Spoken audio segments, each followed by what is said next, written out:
تقریباً آدھا کر دیا ہے ہمارے وزیر خزانہ نے، لیکن اس چوری کو وہ روکیں گے کیسے؟ کام چوری ختم کریں گے کیسے؟ بہت بڑا سوال ہے۔ یہ بھی ہم جانتے ہیں کہ امریکہ نے پھر سے ہمیں دھمکی دے دی ہے کہ سوچنا بھی مت، باز رہنا، یاد رکھنا ایران سے گیس آپ نہیں لے سکتے۔ ایران نے پہلے ہی بولا ہوا ہے کہ ہم نے تو پائپ لائن ڈال دی، آپ کے کہنے کے مطابق آپ نے پائپ لائن نہیں ڈالی تو 18 ارب ڈالرز کا جرمانہ آپ کو انٹرنیشنل آربیٹریشن کورٹ میں دینا پڑے گا، ہم وہاں پہ کیس لڑیں گے۔ تو اب پاکستان کو اس گیس کی انتہا کی ضرورت ہے، سستی گیس کی، سستی بجلی کی، سستے پیٹرول کی۔ ہم یومیہ 4000 ٹن تیل ایران سے اسمگل کرتے ہیں یومیہ، اس سے یعنی روزانہ ہمیں 10 ارب روپے کا نقصان ہوتا ہے گورنمنٹ کے ایکسچیکر کو ٹیکس کی صورت میں۔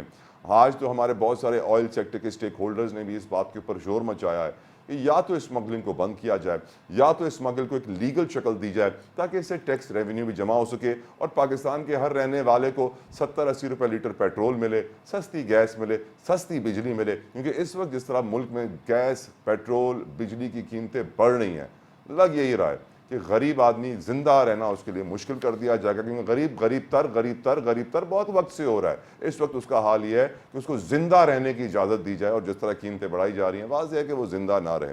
اس کی مثال میں آپ کو ایسے دے سکتا ہوں، جب یہ جانتے ہیں کہ پاکستان میں پرائس میکینزم یعنی قیمتوں کا تعین کرنے کے جو ادارے ہیں وہ تقریباً کام نہیں کرتے ہیں۔ سرکاری اعلیٰ لسٹیں تو لگتی ہیں کہ اس ریٹ پہ چیزیں بیچنی چاہیے، لیکن اس ریٹ پہ چیزیں اگر بکتی ہیں تو وہ انتہائی غیر معیاری ہوتی ہیں۔ یوٹیلیٹی اسٹور پہ آپ سامان لینے جائیں گے تو آدھا سامان نہیں ہوگا ان کے پاس، جن کا کہا جاتا ہے کہ بڑے سستے ریٹ پہ مل رہے ہیں وہاں پہ۔ تو آج خبر یہ بھی آئی کہ کراچی کا بہت بڑی مارکیٹ ہے جوڑیا بازار، جسے ایشیا کی ایک بہت بڑی ہول سیل اور ریٹیل مارکیٹ بھی کہا جاتا ہے۔ وہاں پہ ایک تاجر بھائی نے یہ سوچا کہ رمضان کا مبارک مہینہ ہے تو کیوں نہ ہم سستا آٹا دیں لوگوں کو، غریبوں کی مدد کریں، اور چند روپے انہوں نے آٹے کے ریٹ کم کر دیے۔ 123 روپے تھا آٹا فی کلو اور 115 روپے پہ انہوں نے بیچا۔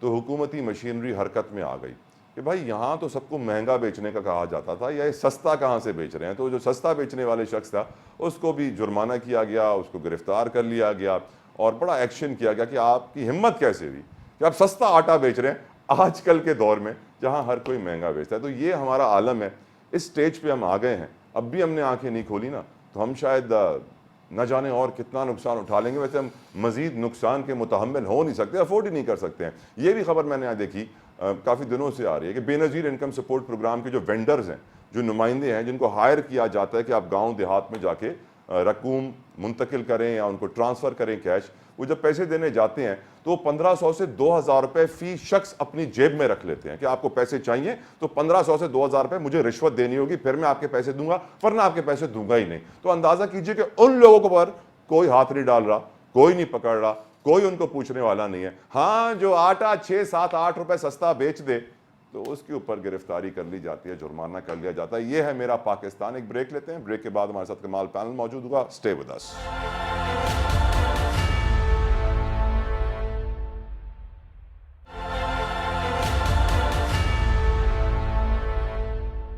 ویلکم بیک ٹو سیاسی شطرنج۔ گفتگو کریں گے، کسی تعارف کے محتاج نہیں ہے، ماہر قانون ہے راجہ خالد محمود صاحب۔ بہت بہت شکریہ سر، آپ نے اپنا قیمتی وقت ہمارے لیے نکالا۔ راجہ صاحب، اب ہم جانتے ہیں کہ ملک میں ایک گہما گہمی ہے، ہر کوئی ڈسکس کر رہا ہے۔ اسلام آباد ہائی کورٹ کے ججز نے جو خط لکھا ہے، سپریم جوڈیشل کونسل سے رہنمائی مانگی ہے۔